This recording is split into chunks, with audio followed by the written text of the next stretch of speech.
Assalamualaikum warahmatullahi wabarakatuh. Perkenalkan, nama saya Muhammad Tarli Yudinur dari kelas F semester 4 Ekonomi Syariah. Di sini saya akan menjelaskan materi mengenai outlook perekonomian di Indonesia. Baik, langsung saja. Core Indonesia dalam Economic Outlook memproyeksikan pertumbuhan ekonomi Indonesia di 2020 hanya di kisaran 4,9-5,1%. Angka ini lebih rendah dari target pemerintah dalam APBN 2020 yang sebesar 5,3%. Rendahnya proyeksi ekonomi domestik dipengaruhi kondisi global yang masih tertekan. Berkaitan dengan hal ini, Core memaparkan dua skenario yang masing-masing memiliki tiga faktor yang berasal dari pertumbuhan ekonomi global, pemilu Amerika Serikat, dan harga minyak dunia. Lembaga global proyeksikan ekonomi Indonesia gagal capai target. Skenario pertama, pertumbuhan ekonomi global meningkat tetapi tertahan perlambatan pertumbuhan ekonomi Amerika Serikat dan Tiongkok. Core memproyeksikan kondisi global akan membaik jika Donald Trump tidak terpilih lagi jadi pemilu Amerika Serikat. Perang dagang berhenti dan harga minyak melemah karena bertambahnya suplai dunia. Selanjutnya, skenario kedua, adanya eskalasi perang dagang yang menyebabkan ekonomi global melemah. Jika Trump terpilih kembali, perang dagang bisa berlanjut sehingga berdampak pada perlambatan ekonomi. Kemudian naiknya harga minyak dunia dipicu faktor geopolitik Timur Tengah. Selain Core Indonesia, 4 lembaga lainnya juga memproyeksikan ekonomi Indonesia tidak lebih dari 5,2%. Ekonomi Indonesia dinilai masih bisa tumbuh stabil tahun depan di tengah tantangan ekonomi global. Daya tahan ekonomi yang ditopang oleh konsumsi masyarakat serta efek kebijakan makro setiap penurunan suku bunga dan reformasi struktural yang mendorong investasi bisa menopang pertumbuhan ekonomi. Selain itu, pertumbuhan ekonomi digital yang diperkirakan akan naik pesat hingga 100 miliar pada 2025, turut berpengaruh pada prospek ekonomi Indonesia ke depan. Prediksi tersebut disampaikan oleh para pakar ekonomi dalam forum Talkshow Cafe BCA dengan tema Ekonomi Outlook 2020. Akibat masih lesunya ekspor Indonesia, International Monetary Fund atau disebut IMF melihat pertumbuhan ekonomi Indonesia akan direvisi.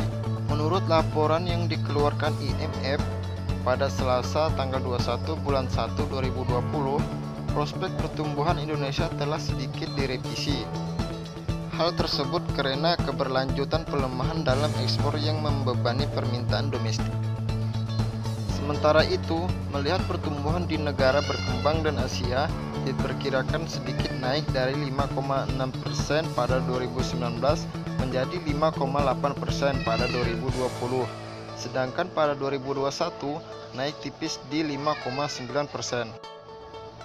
Sedangkan proyeksi pertumbuhan di negara berkembang dan Asia pada 2019 dan 2020 lebih rendah dibanding WEO Oktober 2019, di mana proyeksi 2019 lebih rendah 0,2% dan 2020 juga lebih rendah 0,3%. Melihat dari laporan IMF pada Oktober 2019 menyebutkan bahwa sepanjang 2020 diperkirakan pertumbuhan ekonomi Indonesia hanya akan menyentuh 5,1%. Pemerintah kembali merevisi outlook pertumbuhan ekonomi Indonesia tahun 2020 dari yang semula minus 0,4% hingga 2,3% menjadi 0,4% hingga 1,0%. Menteri Keuangan Sri Mulyani Indrawati mengatakan perubahan proyeksi itu berdasarkan pertimbangan skenario terberat pada perekonomian Indonesia akibat pandemi virus corona.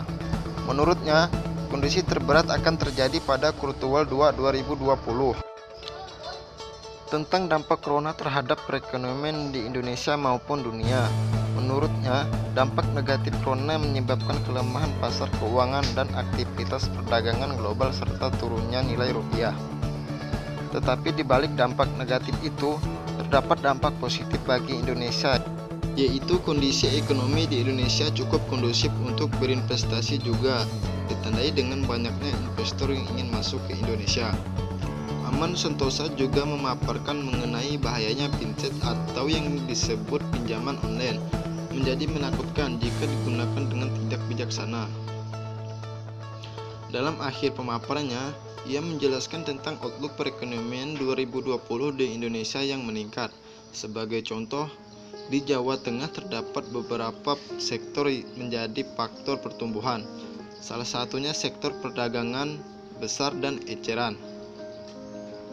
Industri keuangan harus tetap memasang target yang tinggi supaya ekonomi tidak lemah.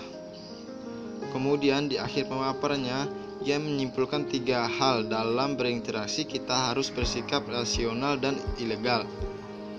Yang kedua, ia berpesan manfaatkanlah OJK secara individu maupun perusahaan. Lalu yang terakhir, ia mengatakan bahwa OJK optimis terhadap outlook Indonesia ke depannya terlepas dari adanya corona. Menurut saya, perekonomian Indonesia bakal disokong oleh peningkatan tenaga kerja, ekspansi bantuan sosial, dan penurunan suku bunga yang memacu pertumbuhan ekonomi domestik. Konsumsi rumah tangga sendiri diproyeksikan tumbuh 5,2% pada 2020. Investasi juga diproyeksikan bakal kembali tumbuh pasca berakhirnya tahun politik, berlanjutnya proyeksi infrastruktur, serta kondisi finansial suportif. OECD memproyeksikan investasi akan tumbuh 5,2% pada 2020. Perlambatan pertumbuhan ekonomi Cina pada 2020 proyeksikan akan menekan pertumbuhan ekspor.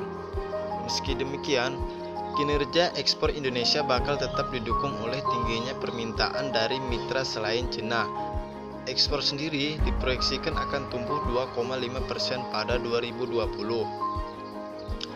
Apabila ketidakpastian global terus berlanjut pada 2020, hal ini akan terus menekan kinerja ekspor akibat tertekannya harga komoditas ekspor. Lebih lanjut, OECD juga memproyeksikan adanya risiko capital outflow dari negara berkembang seperti Indonesia yang dapat mendorong otoritas moneter untuk meningkatkan suku bunga acuan. Hal ini pada akhirnya bakal menekan konsumsi domestik serta investasi. Apabila ketidakpastian global mereda, investasi diproyeksikan tumbuh di atas ekspektasi dan pertumbuhan ekonomi pun akan meningkat seiring dengan banyaknya proyek infrastruktur. Keadaan perekonomian Indonesia saat ini tidak seimbang. Kondisi perekonomian Indonesia saat ini dapat dikatakan masih jauh dari harapan. Perekonomian Indonesia tergolong lambat karena berbagai permasalahan yang dihadapi sekarang ini. Salah satu permasalahan yang sering kita saksikan adalah seperti kesenjangan sosial antara masyarakat kalangan menengah ke atas dengan masyarakat kalangan bawah yang terjadi karena ketidakmerataan yang diakibatkan oleh lambatnya pertumbuhan perekonomian negara saat ini. Dapat dikatakan bahwa dalam menilai perekonomian Indonesia kita dapat melihat dari kondisi rumah tinggal rakyatnya. Mungkin itu saja yang dapat saya sampaikan. Mohon maaf apabila ada kesalahan dalam penyampaian saya. Kurang lebihnya saya ucapkan Wassalamualaikum warahmatullahi wabarakatuh.